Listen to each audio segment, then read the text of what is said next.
윤석열 대통령의 검사 동기죠. 이성윤 더불어민주당 의원 본인이 이른바 백령도 작전의 희생자가 될 뻔했다. 물속에 수장될 뻔했다. 이런 발언을 했습니다. 들어보시죠.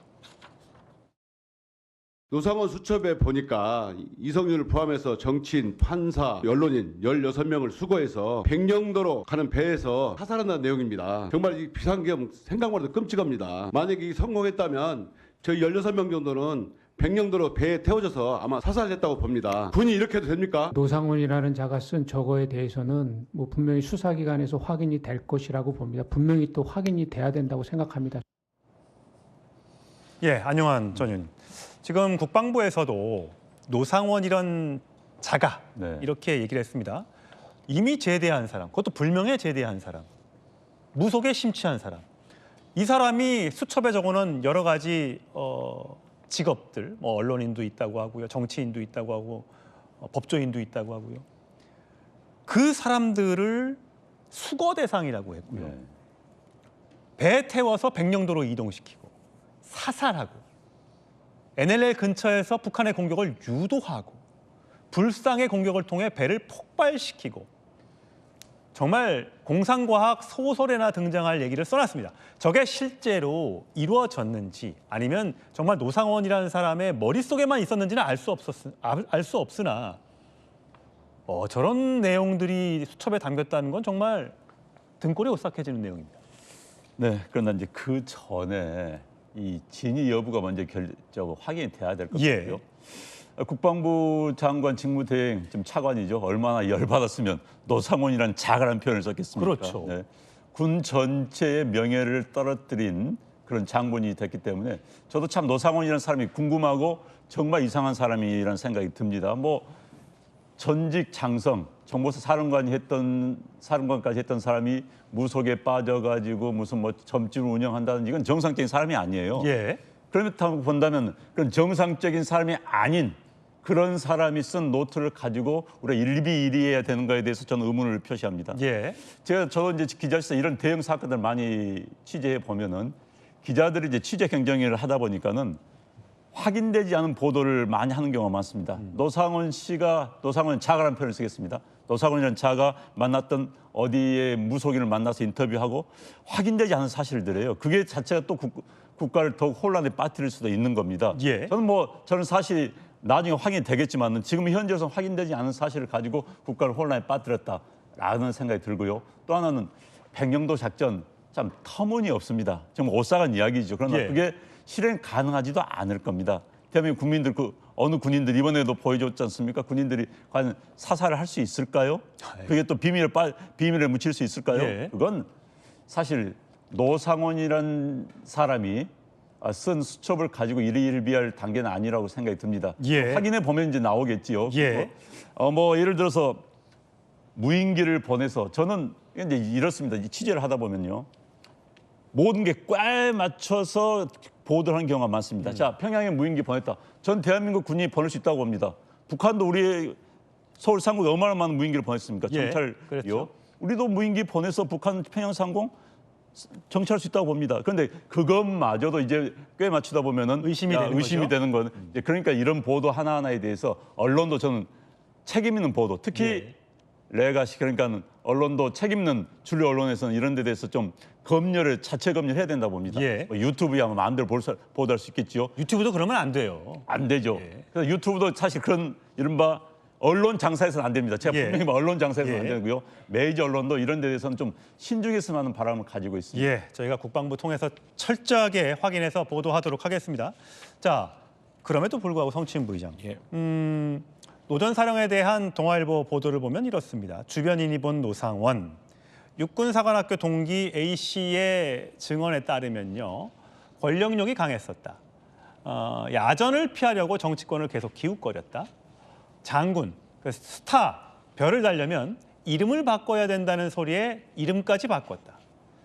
또 장군이 되려니까 이 산봉우리에 올라가야 되는데 계룡산, 오대산, 장군봉 이런 데 다니기도 했었다. 근데 이게 불명예 퇴직 이후에 오히려 내가 뭘 잘못했는데 오히려 있는 자들이 나를 쫓아냈어. 나 명예 회복할 거야. 뭐 이렇게 하면서 오히려 더 권력 지향적으로 바뀌었다라는 얘기가 있습니다. 그러니까 저런 걸 국민들이 보시면서 개명도 하고 저런 사람이 결국 뭐 사령관까지 한 거 아닙니까? 이런 성공 사례를 보면서 국민들이 무속에 대해서 또 다른 인식을 갖게 될까 봐 참 우려스럽다는 말씀을 드리고 싶고, 우리가 지금 방금 본 것처럼 불명예 전역을 했습니다. 그렇기 때문에 본인이 그걸 회복하기 위해서, 뭔가 그걸 만회하기 위해서 김용현 전 장관 35년 전부터 인연이 있었던 김용현 전 장관의 충심으로서 뭔가 비선 라인으로서 활동을 해왔다는 게 지금 드러나고 있는 것 아니겠습니까? 전 그렇기 때문에 저 수첩에 있는 내용들이 사실상 뭐 노상원 씨의 개인적 아이디어다, 그렇게 보지 않습니다. 그렇게 보기에는 노상원 씨가 이 비상계엄을 전후로 한 활동에서 너무 적극적인 역할을 했거든요. 우리가 익히 알고 있는 12월 1일 현직 정보사령관까지 불렀던 그 햄버거 회동, 그리고 12월 3일 비상계엄이 있었던 저녁에도 현직 특수요원들을 비롯한 정보사 사람들과 판교 정보사에서 대기하고 있던 사실, 이런 것들로 봤을 때 이런 지휘를 다 사실상 현직 그 정보사령관과 지금 전직 정보사령관인 노상원 씨가 주도했다는 게 너무 명백하게 드러나 있는 것 아니겠습니까? 그렇기 때문에 단순히 노상원 씨가 저런 우리가 뭐 백령도 사살 이게 말이 되는 얘기냐, 이런 것들을 아이디어 아니겠냐, 사실 이런 아이디어 아니겠냐, 이런 음모 아니냐, 이런 얘기들은 대한민국 12월 3일 이후로 다 이제 기각됐습니다. 그러니까 계엄 선포 전과 이유가 달라졌다. 그렇죠.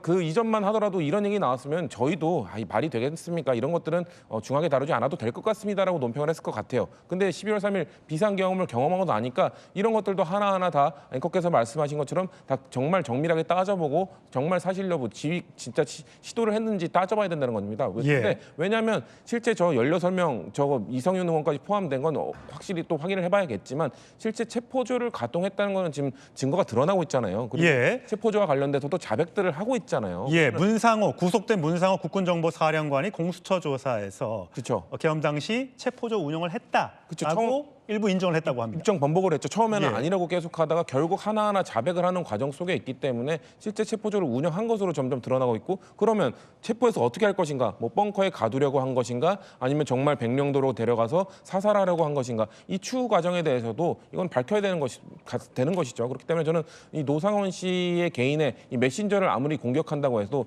이 사람 불명예 전역한 사람이고 그냥 무속에 빠져 있는 사람이다, 이렇게 공격한다고 해도 그 사람이 이 12월 3일 전후로 차지했던 중요한 위치로 봤을 때 저는 그 사람이 그냥 단순히 그냥 단순 가담자가 아니라 주요한 역할을 했을 것이다, 이렇게 보는 것이 합리적 의심일 것이다라고 주장하고 싶습니다. 예, 저희가 문상호 사령관 얘기를 잠시 전에 했었죠.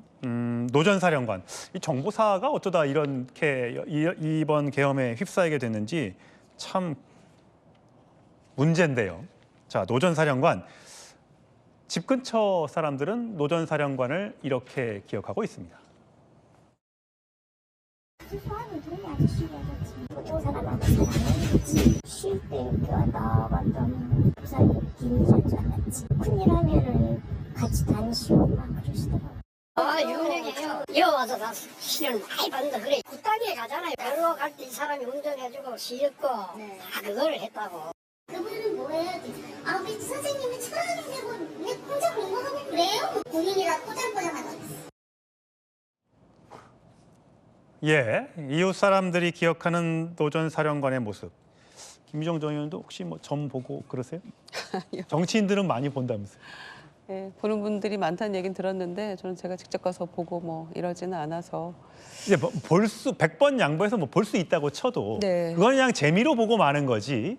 그걸 가지고 뭐 계엄을 태기를 했다든지 또 어떤 모의를 했는 게 이게 성공할지 여부, 또 김용현 전 장관의 관상을 보여주면서 이 사람이 날 배신할 건가 안 배신할 것인가를 물어봤다는 이런 내용이야말로 정말 좀 황당한 내용 아니겠습니까? 예, 그러니까 국정 전반에 이 무속의 어떤 그림자가 깊숙이 개입돼 있다는 점에서 법사, 도사, 뭐 전직 장군 보살 뭐 이런 사람들이 둘러싸여 있는 거 아닙니까? 뭐 천공 수승에 이르기까지.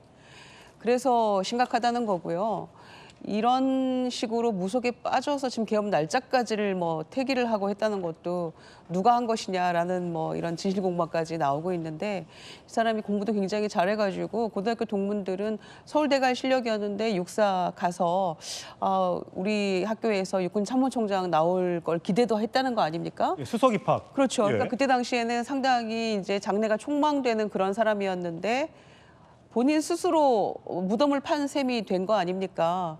그런데 그 수첩에 60페이지에 적힌 그런 내용들이 사실 여러 증언을 통해서 실제로 이게 전혀 틀리지 않다는 것들이 속속 나오고 있잖아요. 이를테면 체포조 같은 경우만 해도 방첩대 수사단장이나 수사단이나 또는 뭐 HID는 대기 중에 있다 쳐요. 네. 그런데 직접 국회에는 707 그 부대가 들어간 거 아닙니까? 그 사람들이 테러리스트 뭐 참수하는 그런 특수부대인데 들어간 거잖아요. 그러니까 그 수첩 안에 적힌 내용들이 다름이 없다. 그러니까 이게 실제로 일어난 일들에 대한 구상이었고 그게 혼자만의 생각이었는지 과연 김용현 전 장관은 내 말처럼 듣고 따르라라고 했다는 거 아닙니까? 노상호 씨에 대해서 빗대면서. 그러니까 군의 어떤 군기가 이렇게까지 떨어질 수 있는가. 비선이 현직 장성과 대령들을 진두지휘하면서 계엄의 어떤 그림을 그리고 이후 순서까지를 다 그림을 그렸다는 것에 대해서 정말 뭐 이거 뭐 참담하고 통탄할 일이죠. 예. 그런데다가 아직도 뭔가 마무리가 안 된 그런 찝찝한 느낌이기 때문에 오늘 김용현 전 장관이 뭐 기자회견까지 한다고는 예. 이런 마당이니까 정말 철저하게 수사해서 이 내막을 다 확실하게 파헤치지 않으면 이 군이 제대로 설 수 있겠습니까? 예. 정치군인들에 대한 정풍 운동을 통해서라도 바로잡아야만 국민들이 안심하고 잠을 이룰 수 있지 않겠어요? 예. 안용환 전 의원 보시기에는 우리 군이 지금 벌써 별 열 몇 개가 지금 감옥에 가 있습니다. 네. 과연 이제 그 자리를 또 누가 대체할 수 있을지도 걱정이에요. 북한이 정말 땀만 먹고 도발해 오면 이걸 어떻게 막을까 걱정이 됩니다. 본인들은 이번 계엄 사태에서 나는 몰랐다. 시키는 대로 했다. 우리 부하들은 처벌해 주지 말라라고 얘기하면서 어떤 군인은 울기도 하고 어떤 군인은 민주당 의원이 하는 유튜브에 나가서 출연해서 모든 걸 다 폭로하기도 하고. 과연 이런 군을 우리가 믿을 수 있을 것인가? 우리는 그동안 발 뻗고 어떻게 잠을 잤던 거지? 라고 하는 걱정을 하시는 분들이 많습니다. 네, 이번 무모했던 또 황당했던 비상계엄 사건의 가장 큰 또 피해자는 군입니다. 예. 우리 군의 위상이 너무 떨어졌습니다. 저는 사실 요즘 이제 지하철이나 대중교통수단을 이용하면서 군인들 보면 불쌍해요. 저기 지금 국회의사당 안에 들어갔던 저 군인들, 하사들, 그러니까요. 20대 초반의 군인들이 그럼요. 무슨 죄가 있습니까? 저 군인들 아까 뛰어가면서 마치 운동권 학생들이 어디 뭐 공공 건물 점거하듯이 뛰어가는 예. 그 모습을 연상시켰습니다. 그래서 참 군을 이렇게 만드는 게 누구 책임인가? 전 그에 대해서 진짜 분노를 하고요. 예. 그런데 이제 우리 군도 이번 기회에 좀 다시 한번 황골탈퇴 좀 태어났으면 하는 바람을 가지고 있습니다. 특히 장성들을 보면서 아까 앵커도 말씀하셨지만 아니 특정 야당이 하는 유튜브에 나와서 이야기한 게 맞습니까? 현재 모든 군인들은 국방부 허락 없이 언론 접촉할 수 없습니다. 네. 이게 맞습니다. 그게 군인들이 우후죽순 나와서 언론에 폭로하고 다니면 어떻게 됩니까? 군이라는 게 기강에 의해서 유지되는 조직인데 그리고 또 울고 있다든지 사실 정상적인 답은 제가 수사기관 가서 명백히 이야기하겠습니다. 정상적인 답입니다. 그게 군인다운 자세고요.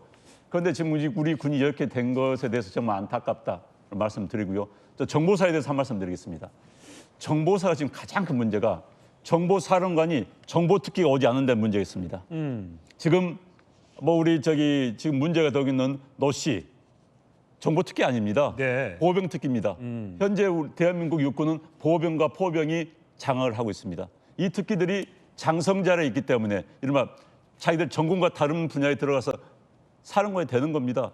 지금 현재 이른바 문사령관도 마찬가지입니다. 문사령관이 지휘 문제가 생긴 것 자체가 정통 정보 출신인 이른바 참모장과의 충돌이 벌어져서 저렇게까지 온 거거든요. 그러니까 정보사가 최고 군에서는 정보의 엘리트들이 와야 되는데 그렇지 못한 게 와서 저 사단이 벌어진 것도 한 원인입니다. 그래서 정보사에 대해서는 이번 기회에 아주 제대로 개혁을 해야 될 것 같고요. 예. 정말 전 국민들께 이런 말씀 드리고 싶습니다. 그래도 최전방에서 철통같이 휴전선을 지키고 있는 것은 우리 군입니다. 우리 자식들입니다. 네. 우리 친척들입니다. 그래서 군에 대한 사랑을 마음을 참 일부 장선들 때문에 예. 멈춰서는 안 된다는 생각을 들고요. 요즘 그런 기사가 많이 줄어들었어요. 휴가 나온 사병들한테 뭘 사줬다는 기사. 예. 저는 그걸 볼 때마다 가슴이 뭉클합니다. 그렇습니다. 그런 격려가 계속 있었으면 하는 바람입니다. 예, 뭐 저희가 군에 가면 부르는 노래 군가 있죠. 진짜 사나이. 부모 형제 나를 믿고 단잠을 이룬다. 도사, 법사, 보살들이 판치는 그런 군인이 절대 아니길 바라겠습니다.